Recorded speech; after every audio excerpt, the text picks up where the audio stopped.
Actualités politiques, culturelles, sportives, religieuses et éducatives en Haïti et dans le reste du monde. Informations fiables, analyses claires et mise à jour continue. Nous sommes votre choix universel. Nayib Bukele.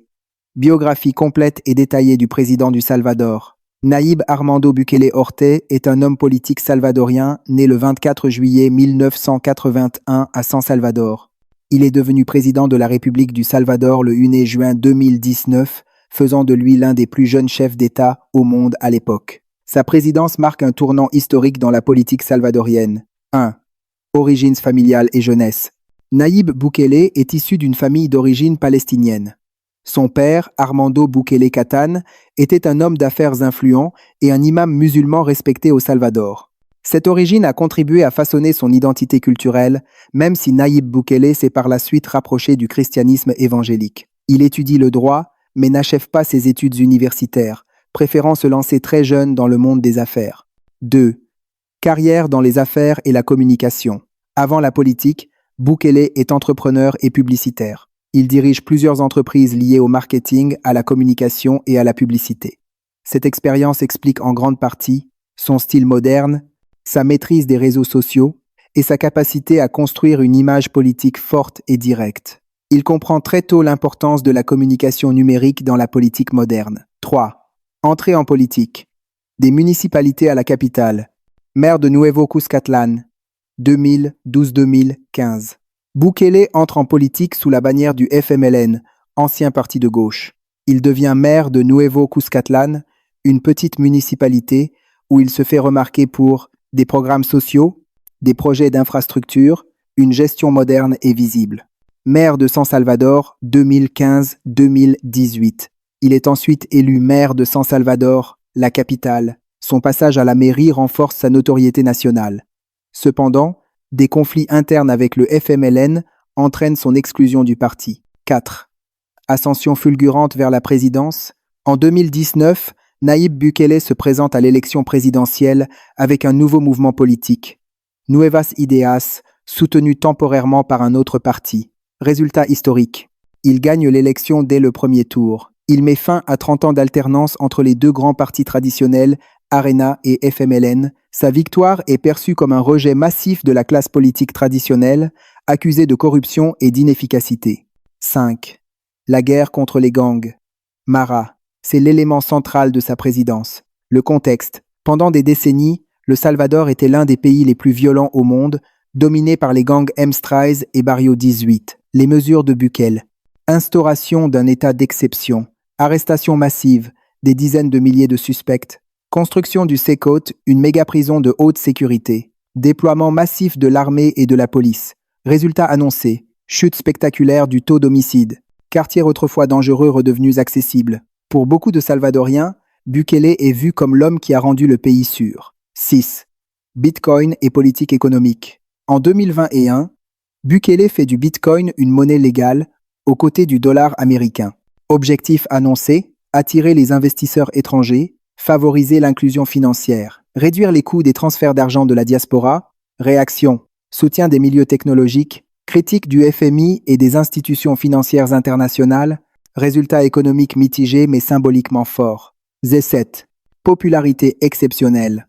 Nayib Bukele bénéficie d'une popularité très élevée, souvent estimée à plus de 80% d'opinions favorables dans le pays. Il est perçu comme proche du peuple, direct, anti-système, efficace sur la sécurité.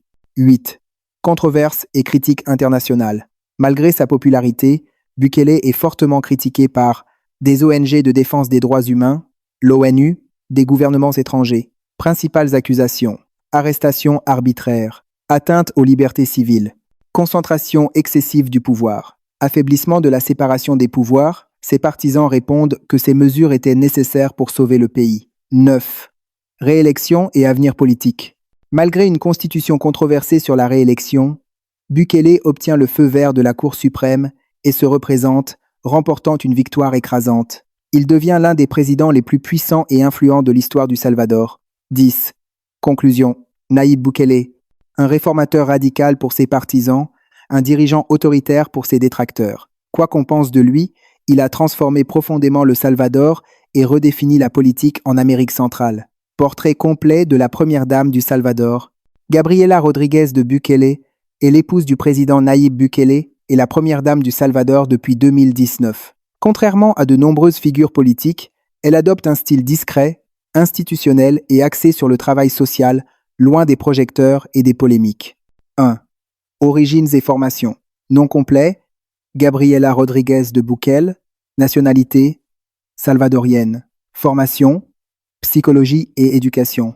Elle est reconnue pour son approche scientifique et pédagogique du développement de l'enfant. Dès avant son rôle de première dame, elle s'intéresse à la petite enfance, à la famille et à la culture comme levier de transformation sociale. 2. Mariage avec Nayib Bukele. Mariage 2014.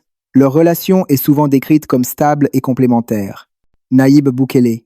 Leadership politique et communication. Gabriela Rodríguez, travail social, éducatif et culturel. Ils apparaissent rarement ensemble dans des contextes politiques agressifs, ce qui renforce son image de neutralité et de sérénité. 3. Rôle comme première dame. Gabriela Rodríguez a redéfini le rôle de première dame au Salvador en le rendant technique et structuré, plutôt que symbolique. Axes principaux de son action. Développement de la petite enfance. Soutien aux familles. Promotion de la culture et de la musique. Santé émotionnelle et éducation. 4. Programme phare. Primera Infancia. C'est l'un de ses projets les plus importants. Objectif. Améliorer le développement cognitif et émotionnel des enfants dès la naissance, former les parents et les éducateurs, réduire les inégalités sociales dès le plus jeune âge. Ce programme est considéré comme l'un des piliers sociaux du gouvernement Bukele. 5.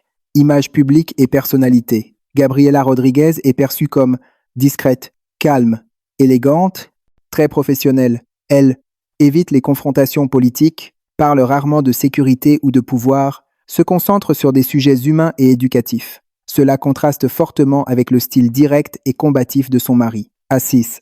Vie familiale. Le couple a 2 filles. Gabriela insiste souvent sur l'importance de l'amour parental, la stabilité émotionnelle, l'éducation dès le foyer. Elle protège strictement la vie privée de ses enfants, ce qui est largement respecté par le public. 7. Perception nationale et internationale.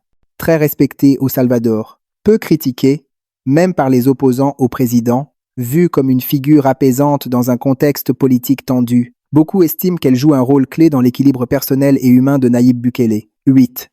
En résumé, Gabriela Rodríguez de Bukele, c'est une première dame éducatrice et psychologue, engagée dans la petite enfance et la culture, discrète mais influente, une figure féminine forte sans être conflictuelle.